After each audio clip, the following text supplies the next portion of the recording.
جو علوم شیطان کے پاس ہیں وہ نبی کے پاس ہیں۔ کتاب کا نام ہے جعل حق صفحہ 81 اور مصنف احمد یار گجراتی بریلی۔ جی آپ کو معلوم ہے کہ نبی کے لیے وہ علوم ہوتے ہیں جو نبی کی شایان شان ہو، جیسا کہ ابھی آپ کے سامنے بریلوی کتب کا حوالہ آیا کہ نبی کے لیے وہ مثالیں دی جائیں جو نبی کی شایان شان ہو، تو نبی کے پاس علوم بھی وہ ہوں جو نبی کی شایان شان ہو۔ اب اگر کہا جائے کہ جو علوم شیطان کے پاس ہیں نعوذ باللہ وہ علوم نبی کے پاس بھی ہیں،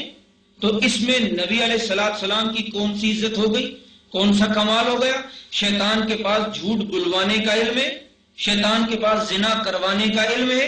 شیطان کے پاس سفلی جیسے گندے جادو سحر کا علم ہے، شیطان کے پاس اور دیگر گندی چیزوں کا علم ہے۔ اب اگر کہا جائے یہ علم نعوذ باللہ نبی کے پاس بھی ہے، میں یہ پوچھتا ہوں یہ نبی کی عزت ہوگی یا نبی کی گستاخی؟ لیکن چونکہ بریلوی حضرات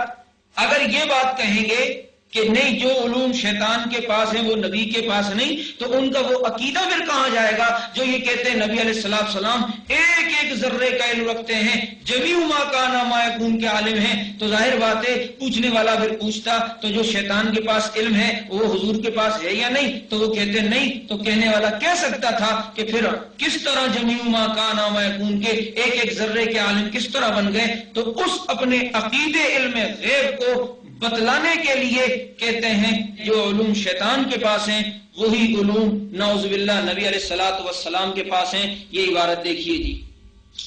یہ جعل حق، یہ احمد یار خان نعیمی، جن کو احمد یار خان گجراتی بھی کہا جاتا ہے، مکتبہ اسلامی اردو بازار لاہور سے یہ کتاب شائع ہوئی۔ یہ دیکھیے اس کتاب کے یہ صفحہ نمبر 81 کو آپ دیکھیے، یہ لکھتے ہیں کہ ان عبارتوں سے معلوم ہوا، ان عبارت یعنی اللہ تعالیٰ، یہ احمد یار خان گجراتی کہتے ہیں کہ ان عبارتوں سے معلوم ہوا کہ سارے جہان والوں کا علم حضور علیہ السلام کو دیا گیا۔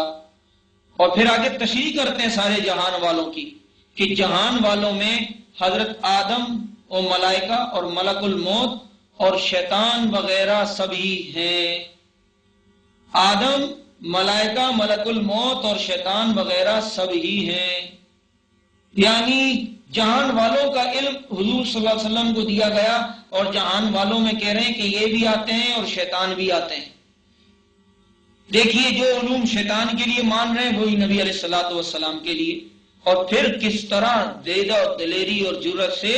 شیطان کا نام فرشتوں کے ساتھ اور نبی کے ساتھ ذکر کر دیا، فرشتوں کے ساتھ اور نبی کے ساتھ ذکر کر دیا، نعوذ باللہ من ذالک۔